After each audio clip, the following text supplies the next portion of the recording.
Hello students. सो हम अपनी line by line organic chemistry की लेक्चर सीरीज को जो कि क्लास 12th के टॉपिक से डील कर रही है उसको कंटिन्यू कर रहे हैं और आज का हमारा टॉपिक है केमिकल प्रॉपर्टीज ऑफ एल्कोहल्स और उसमें जो हम अंडर टॉपिक ले रहे हैं बच्चों वो है reactions involving cleavage of CO bond.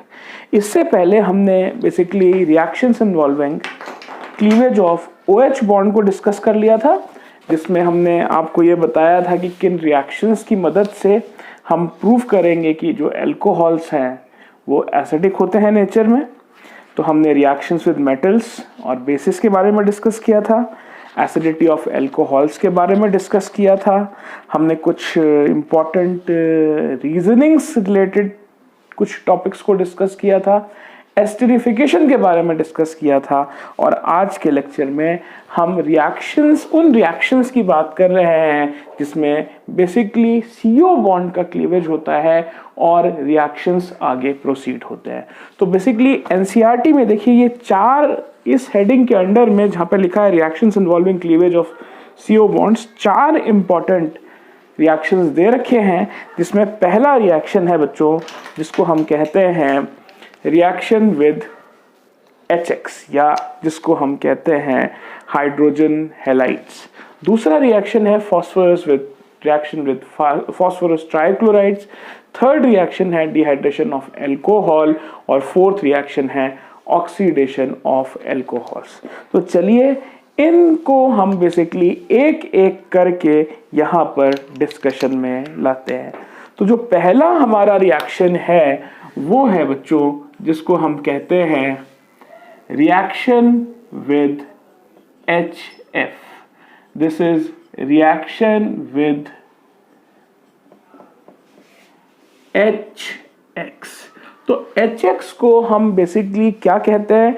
HX को हम हैलाइड्स के नाम से जान सकते हैं या हाइड्रोजन हैलाइड्स के नाम से के साथ रेफरेंस में जान सकते हैं। और ये मैंने आपको पहले ही बताया था कि इसमें ज़्यादातर जो रिएक्शन हैलोजन को कंसिडर करते हुए हम लेते हैं वो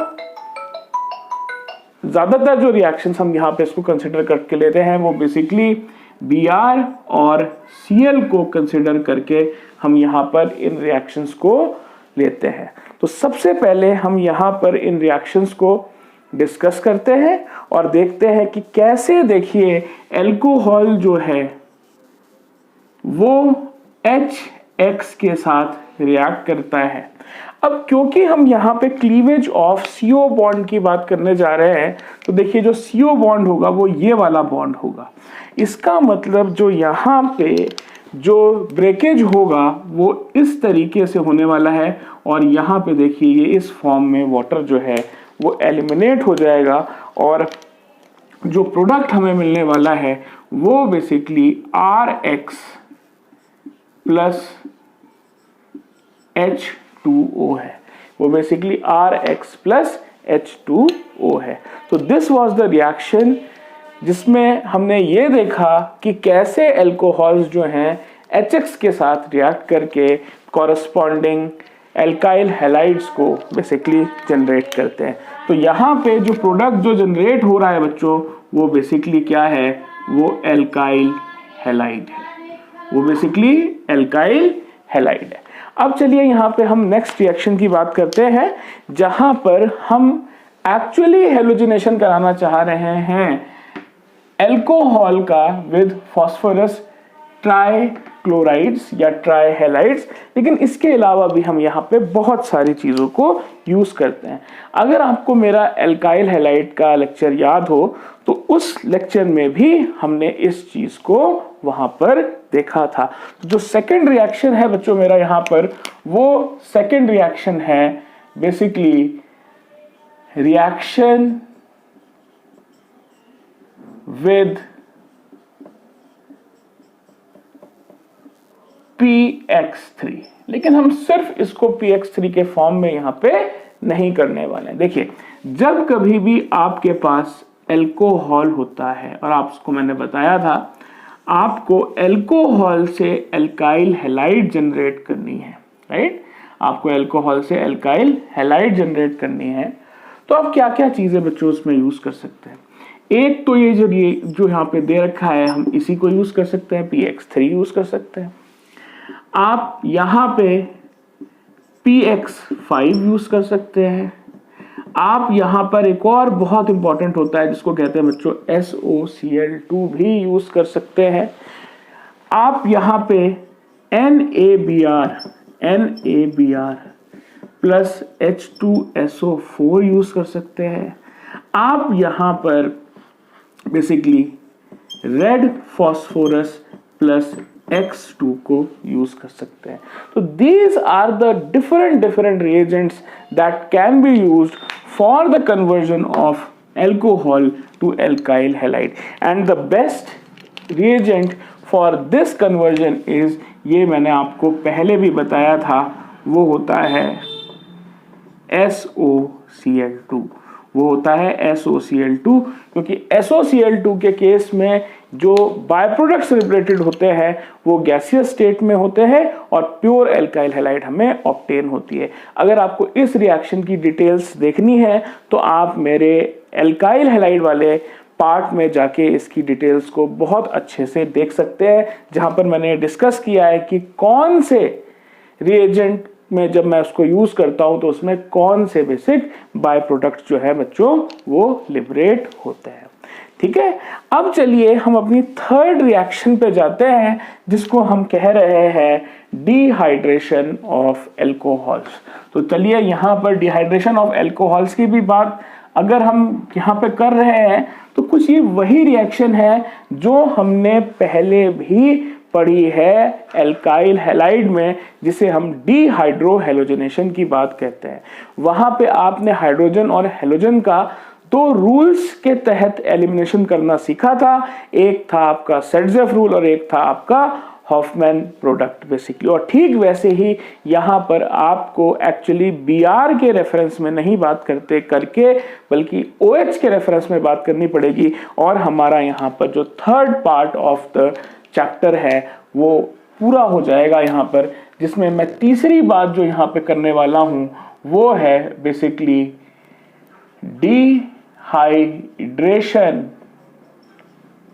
ऑफ क्या, जिसको हम कहते हैं एल्कोहल्स, जिसको हम कहते हैं डिहाइड्रेशन ऑफ एल्कोहल्स। तो चलिए इस चीज को हम यहाँ पर डिस्कस करते हैं। चलिए, तो ये देखिए हमारे पास CH3 है, ये C है, ये H है, ये H है, ये H है, ये हम बच्चों OH ले लेते हैं और ये हम H ले लेते हैं और इसी प्रकार से हम यहाँ पर CH3 कर देते हैं।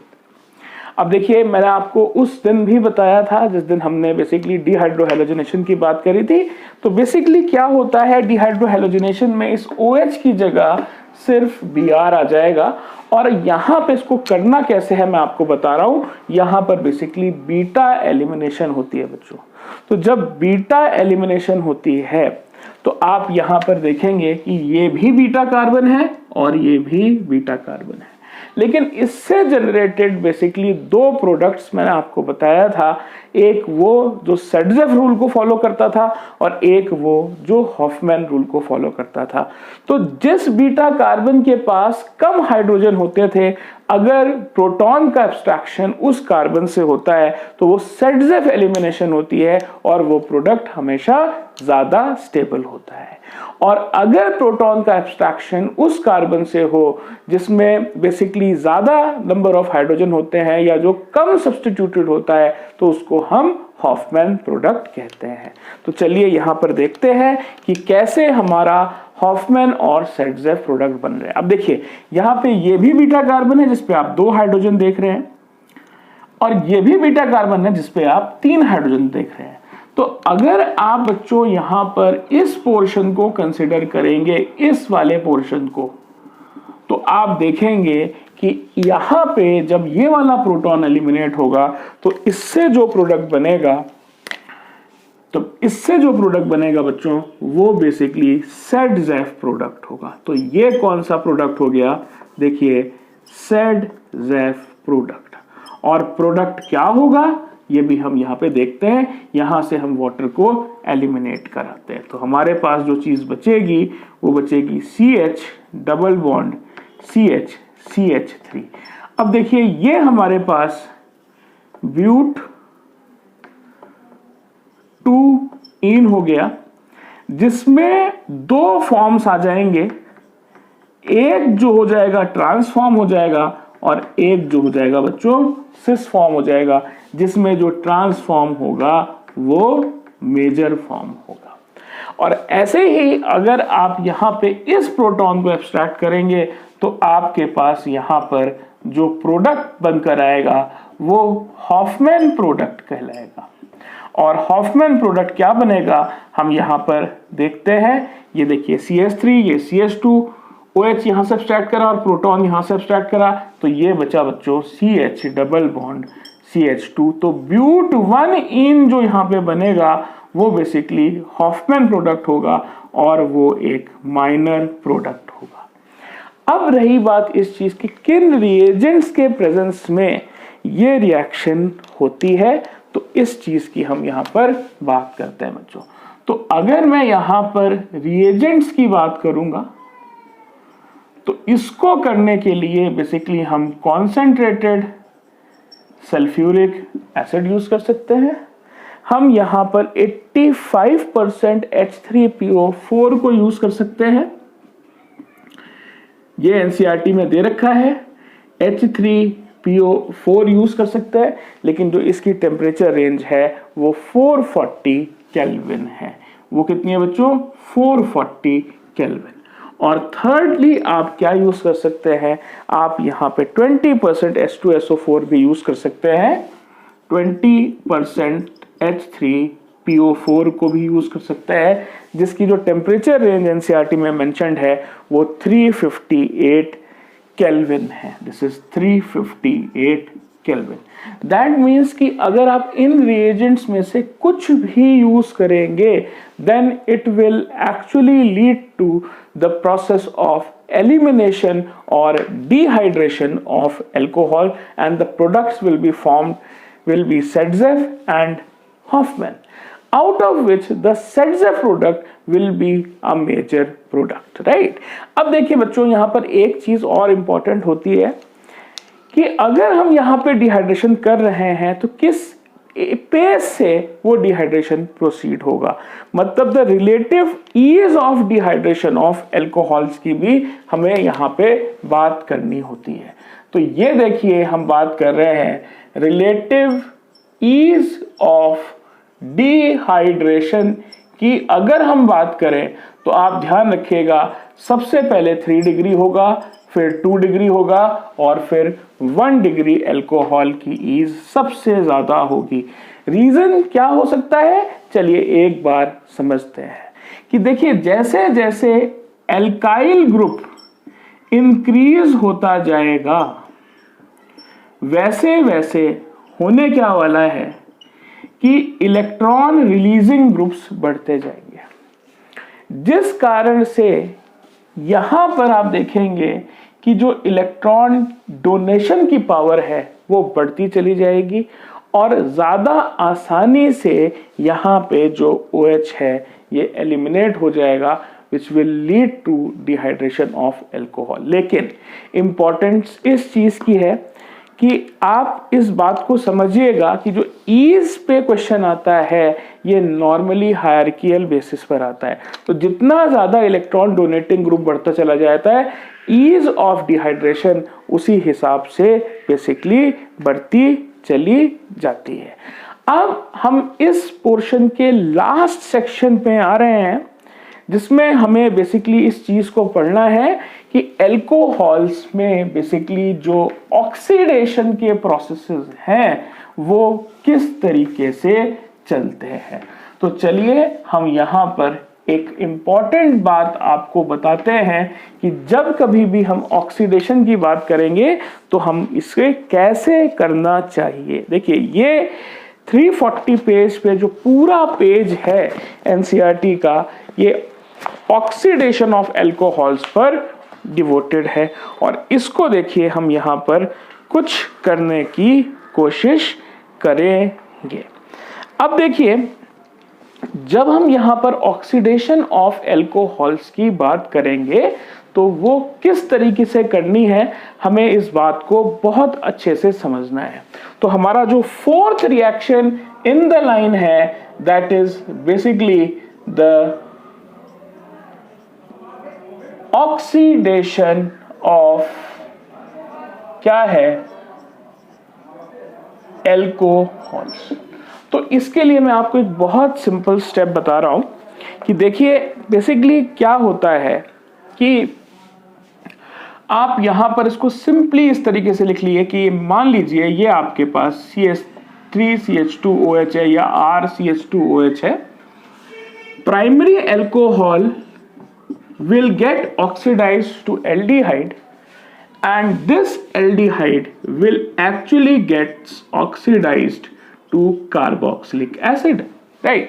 तो ये देखिए, ये ऑक्सीजन कंटेनिंग कंपाउंड का lowest oxidized product है, that is what we call as the alcohol, and if we see the carboxylic acid we will see it is the highest oxidized product of the oxygen containing compounds, right? तो हमारे पास बच्चों इस चीज को मैंने क्या बोला, इस चीज को मैंने बोला 1 डिग्री एल्कोहल। ये मेरे पास देखिए क्या बना बच्चों, एल्डिहाइड बना, और ये देखिए मेरे पास क्या आया है, इसको हम कहते हैं कार्बोक्सिलिक एसिड, राइट? अब यहां पर आप देखिए कि हमेशा एल्कोहल का, प्राइमरी एल्कोहल का जो हाईएस्ट ऑक्सीडाइज्ड प्रोडक्ट है वो कार्बोक्सिलिक एसिड है, और अगर हम प्राइमरी एल्कोहल से एल्डिहाइड बना रहे हैं तो ये माइल्ड ऑक्सीडेशन है, और अगर हम एल्डिहाइड से कार्बोक्सिलिक एसिड बना रहे हैं तो ये भी बच्चों क्या है, ये माइल्ड ऑक्सीडाइजिंग एजेंट यहां पर हमें यूज करना पड़ेगा।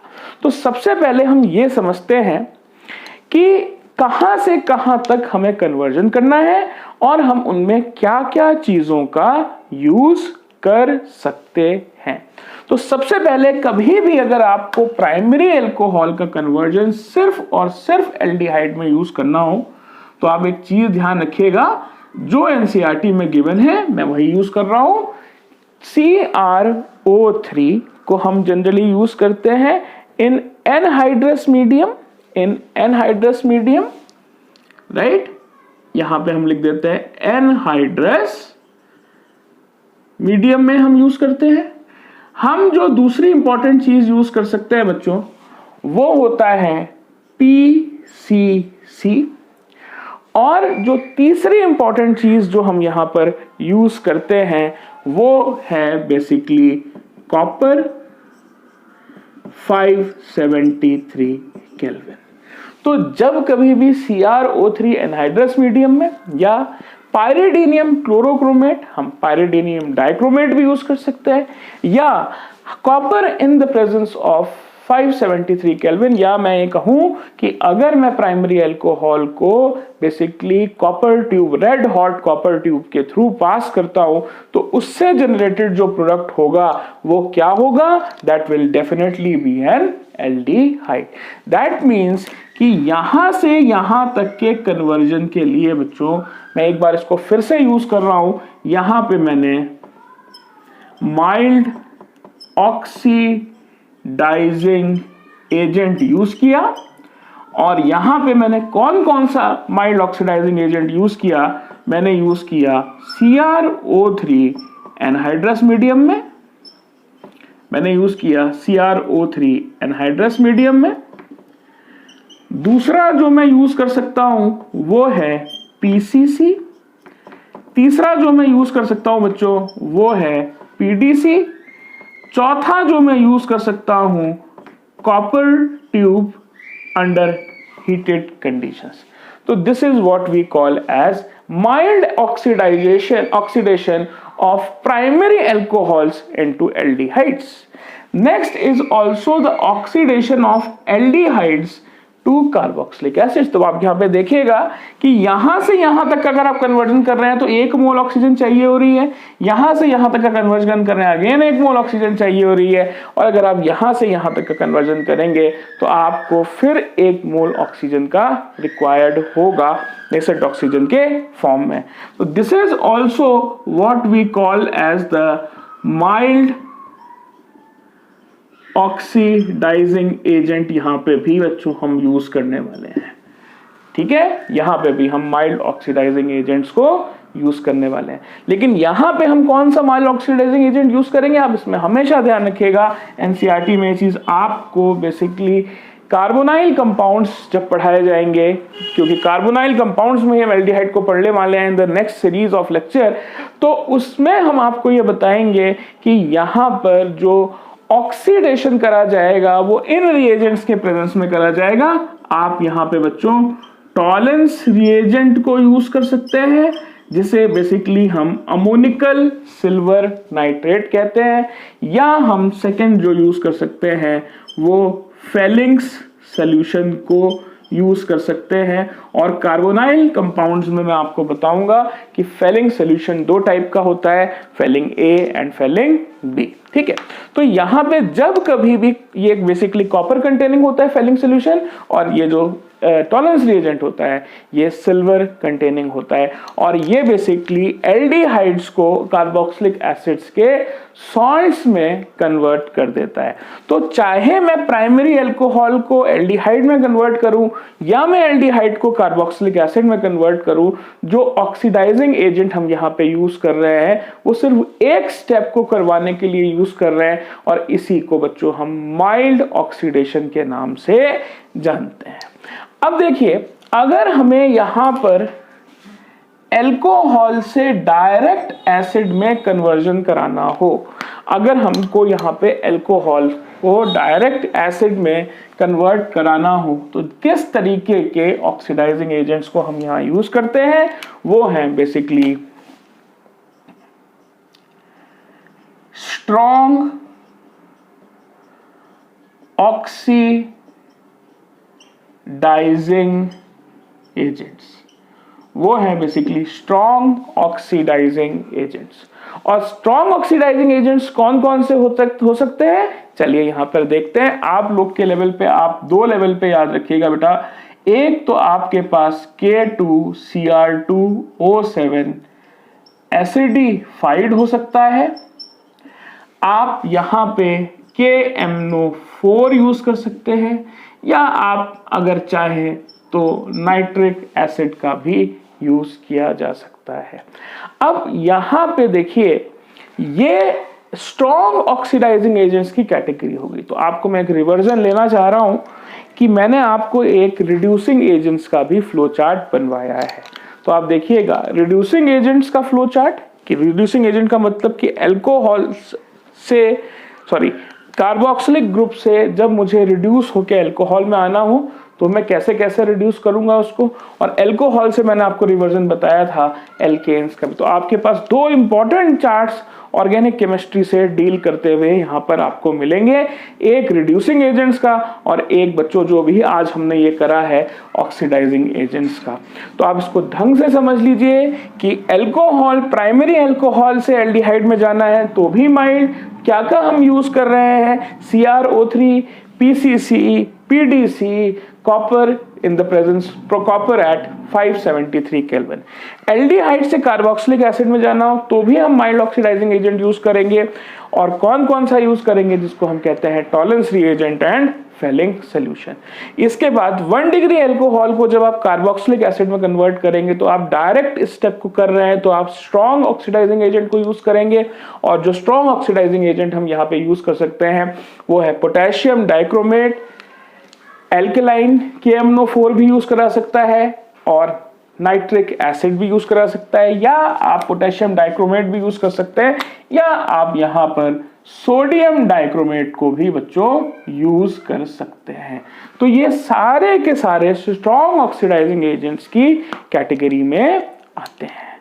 अब देखिए, हम यहां पर एक बात आपसे और करना चाहेंगे, वो है basically the oxidation of the secondary alcohols. तो होप कि आप लोगों ने ये चीज नोट कर ली होगी, तो मैं आपको थोड़ा सा और टाइम दे रहा हूं ताकि आप लोग इसे नोट कर लीजिए और उसके बाद हम अपना discussion with reference to secondary alcohol को कंटिन्यू करेंगे। ठीक है, तो होपफुली आपने नोट कर लिया होगा। चलिए हम इसको मिटा देते हैं और अपना फर्दर डिस्कशन कंटिन्यू करते हैं। तो अब हम ये देखने वाले हैं बच्चों कि हमने अब तक प्राइमरी अल्कोहल की बात करी जो कि ऑक्सीडाइज हो रहा है किस चीज में, जो कि बेसिकली ऑक्सीडाइज हो रहा है या तो एल्डिहाइड में या अपने हाईएस्ट ऑक्सीडाइज प्रोडक्ट में, that is what we call as an carboxylic acid. Now let us see what will happen to the oxidation of secondary alcohol। तो सबसे पहले हम सेकेंडरी अल्कोहल की बात करें, वो अल्कोहल जो दो कार्बन से जुड़ा हो। देखिए ये कार्बन है, एक कार्बन ये होगा, एक कार्बन ये होगा। तो अगर इस कार्बन से जो OH ग्रुप जुड़ा होगा तो ये 2 डिग्री अल्कोहल की कैटेगरी में आएगा। तो देखिए ये जो चीज है ये 2 डिग्री अल्कोहल है। तो जब कभी भी 2 डिग्री अल्कोहल का ऑक्सीडेशन होता है बच्चों, तो वो एक बेसिकली रिमूवल ऑफ हाइड्रोजन का प्रोसेस है। आप देखिए अगर यहां से इस हाइड्रोजन और इस हाइड्रोजन को हम रिमूव कर देते हैं तो हमारे पास बेसिकली जो चीज बचती है वो C डबल बॉन्ड O बचती है और ये कीटोन होती है। ये बेसिकली क्या होती है बच्चों, कीटोन होती है। तो इसको भी अगर आप ऑक्सीडाइज करना चाहें तो बेसिकली आप इसमें कॉपर 573 केल्विन की कंडीशन अप्लाई कर सकते हैं। अब आपको एक चीज को मैं यही डिस्कस कर देता हूं। तो हमेशा आप चीज ध्यान रखिएगा कि जब कभी भी 2 डिग्री अल्कोहल का ऑक्सीडेशन होगा तो वो हमेशा कीटोन में कन्वर्ट होगा, और अगर आप इसका बच्चों रिडक्शन करते हैं तो वो हमेशा 2 डिग्री अल्कोहल में बेसिकली कन्वर्ट होगा। ठीक है, लेकिन इंपॉर्टेंस तो ये आपको हमेशा याद करना पड़ेगा, ये आपको हमेशा लर्न बाय हार्ट रखना है क्योंकि इस चीज को स्टूडेंट्स मिस कर जाते हैं। अब देखिए कीटोन्स का ऑक्सीडेशन नॉर्मली नहीं होता, तो इसके लिए आपको बहुत स्ट्रॉन्ग ऑक्सीडाइजिंग एजेंट्स यूज करने पड़ते हैं। और यहां पे जब ऑक्सीडेशन होता है तो देखिए कंडीशन हो सकती है कि ये जो 2 एल्काइल ग्रुप्स हैं इसमें डिफरेंट एल्काइल ग्रुप्स भी ये हो सकते हैं। तो यहां पे जो कार्बोनाइल ग्रुप है वो बेसिकली उस कार्बन के साथ जाता है जिसके जो कि थोड़ा लाइट होता है। The alkyl group goes, the carbonyl group basically goes with that alkyl group which is lighter, and this is basically what you call as Popoff's rule। और उसमें अगर आप इसका फर्दर ऑक्सीडेशन करेंगे तो देखिए अगर R1 और R2 मैं इसको कर देता हूं और आपने इसका कॉन्सेंट्रेटेड नाइट्रिक एसिड के साथ मान लीजिए रिएक्शन किया है, तो आप इस चीज को जान लीजिए यहां पे कि एक तो यहां पर R1 C double bond O OH बनेगा और ये R2 COOH बनेगा। तो आप यहाँ पे ध्यान रखिएगा। इसका एक मैं एग्जांपल आपको बताता हूं कि देखिए जब कभी भी आप कीटोन्स का ऑक्सीडेशन करते हैं तो मान लीजिए ये आपके पास कीटोन है, यहां तो एल्काइल ग्रुप सेम है। अब जब आपने इसका ऑक्सीडेशन करा तो ये कार्बोनाइल ग्रुप हल्के एल्काइल ग्रुप के साथ चला जाएगा। यहां तो दोनों सेम है तो मैं किसी के साथ भी इसको कर सकता हूं, वरना ये हल्के वाले के साथ जाएगा। अब यहां पे देखिए 2 कार्बन वाला एसिड बनेगा, तो ये देखिए हमने 2 कार्बन वाला एसिड बना दिया जिसको हमने एसिटिक एसिड कहा, और यहां पर 1 कार्बन हमारे पास बन गया तो वो 1 कार्बन वाले एसिड में ऑक्सीडाइज हो जाएगा, that will be formic acid. और इसी को हम एक्चुअली किस रूल के तहत पढ़ते हैं बच्चों, पोपॉफ्स रूल के तहत पढ़ते हैं। तो कीटोन्स का बेसिक ऑक्सीडेशन जब कभी भी होता है तो वो बहुत स्ट्रॉन्ग ऑक्सीडाइजिंग एजेंट्स के बेसिकली प्रेजेंस में होता है और माइल्ड ऑक्सीडाइजिंग एजेंट का उस पर कोई भी इफेक्ट नहीं होता। तो यहां पे ये स्ट्रॉन्ग ऑक्सीडाइजिंग एजेंट ही होता है। अगर आप यहां पर माइल्ड ऑक्सीडाइजिंग एजेंट की बात करेंगे तो बेसिकली यहां पर नो रिएक्शन होगी। दैट मीन्स कि देखिए यहाँ पे SOA जो है स्ट्रॉन्ग ऑक्सीडाइजिंग एजेंट है और यहाँ पे जो MOA है वो mild oxidizing agent है. Ketones are not affected by mild oxidizing agents and there will be no reaction that will proceed further. But if the oxidation of ketones is done in the presence of a strong oxidizing agent, it will definitely lead to the formation of two acids. One which has the lighter alkyl group will carry the carbonyl group and will form an acid, and the second alkyl group will form the acid which is containing the same number of carbon atoms as that of the alkyl group which is present in this particular R2 condition. तो अब इस चीज को आप बहुत अच्छे से समझ लेना कि ये चीज वापस से हमें एक बार एल्डिहाइड्स और कीटोन्स में देखने को मिलेगी. अब हम अपने नेक्स्ट लेक्चर में बेसिकली जो फिनॉल से रिलेटेड रिएक्शंस हैं उसको डिस्कस करेंगे और उसके बाद हम इस ईथर से रिलेटेड रिएक्शंस को डिस्कस करेंगे और इस चैप्टर को बेसिकली समापन पर ले जाएंगे. Thank you.